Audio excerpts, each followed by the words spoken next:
আরামবাগ সাংগঠনিক জেলা তৃণমূল যুব কংগ্রেসের সভাপতি পলাশ রায়ের নেতৃত্বে কলকাতা ধর্মতলায় 21শে জুলাইয়ের আগে বিরাট গুরুত্বপূর্ণ প্রস্তুতি সভা করলেন। উঠে এলো অনেক উত্তর। 21শে জুলাইয়ের আগে কি তৃণমূলের ব্লক সভাপতিদের নাম ঘোষণা হবে? 21শে জুলাইয়ের ধর্মতলায় যাবার জন্য বাসের সংখ্যা আগের তুলনায় কি কমে গেছে? কি কারণ? আবার সেই 21শে জুলাই তৃণমূল কংগ্রেসের কাছে একটা উৎসবের মতো অপেক্ষা করে থাকেন তৃণমূল কর্মী সমর্থকরা। এদিন পরশুরা সামন্ত রোডে একটা লজে জেলা সাংগঠনিক তৃণমূল নেতৃত্বের উপস্থিতিতে কলকাতায় 21শে জুলাইয়ের প্রস্তুতি সভা হলে উঠে এলো অনেক প্রশ্ন। কি বললেন শুনুন। নেশন টাইমসে আরও খবর দেখতে আমাদের পেজ ফলো করুন।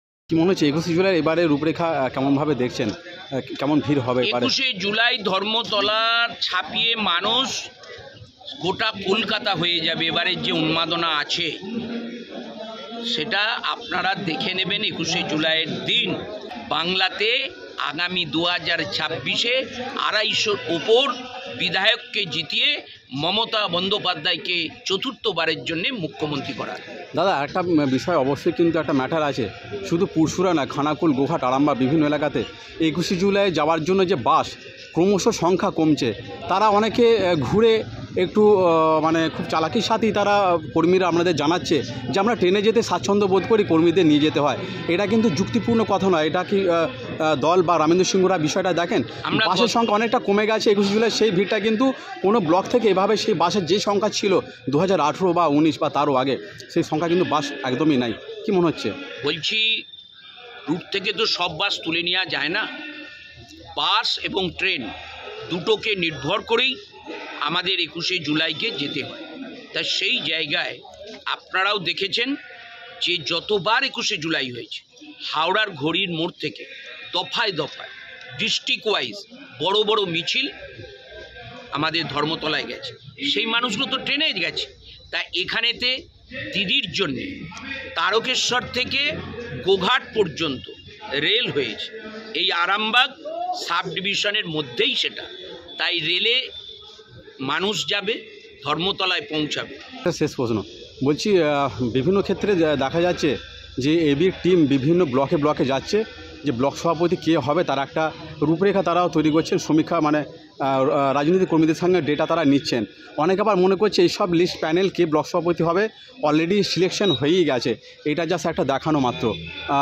ব্লক সভাপতির যে লিস্ট সেটা কি 21শে জুলাইয়ের আগে হচ্ছে না পরে হচ্ছে, বা যারা রাজনৈতিক দলে যা কর্মীরা আছে তারাও অভিযোগ করছেন এটা অলরেডি সিলেকশন হয়ে গেছে। এটা শুধুমাত্র যে পঞ্চায়েত প্রধান উপপ্রধান যেভাবে করা হয়েছিল ঠিক একই প্রসেসে এটা হচ্ছে। প্রধান উপপ্রধান কর্মীদের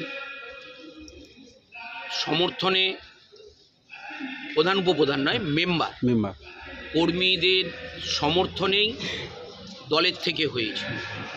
ঠিক আছে, কেউ যদি মনে করে আমি হতে পারেননি, তিনি এই কথাটা রটনা করছেন। আর এটা আমার দলের সর্বোচ্চ নেতৃত্বের একটা প্রসেস। সুতরাং এই প্রসেসে কি আছে আপনি সাংবাদিক, আপনাকে আমি বলবো সময়েতে সব দেখি। Thank you. কি মনে করছেন? এটা বলতে হবে 21শে জুলাই তো ভাই আবেগ, ঠিক আছে। আর মমতা ব্যানার্জি আজকের নয়, ঠিক আছে, সেই 93 সালের থেকে আমাদের করে আসছেন।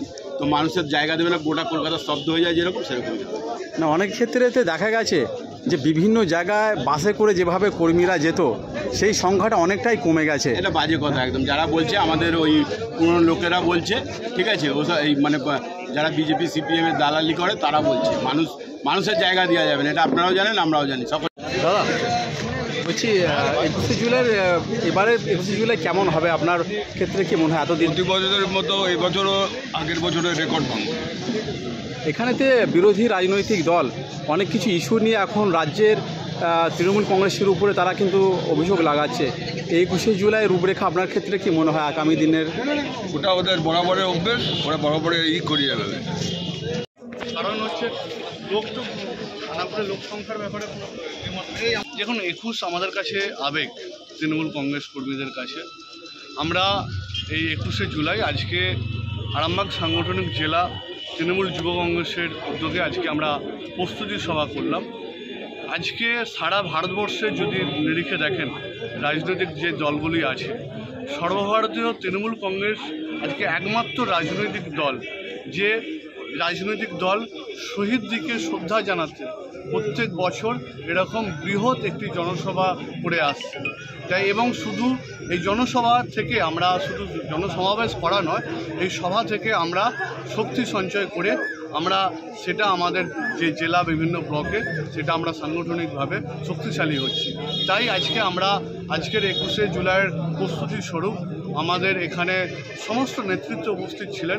যে আমরা যে নির্দেশগুলি আমি যে বার্তা দিয়েছি, প্রথমেই আমি যেটা দিয়েছি যে আমরা একটি মহামিছিল করব যেহেতু আমাদের সদর হচ্ছে আরামবাগে আমরা মহামিছিল করব, আরামবাগ বাসুদেবপুর থেকে একদম হসপিটাল মোড় পর্যন্ত, সেটা 8 তারিখে।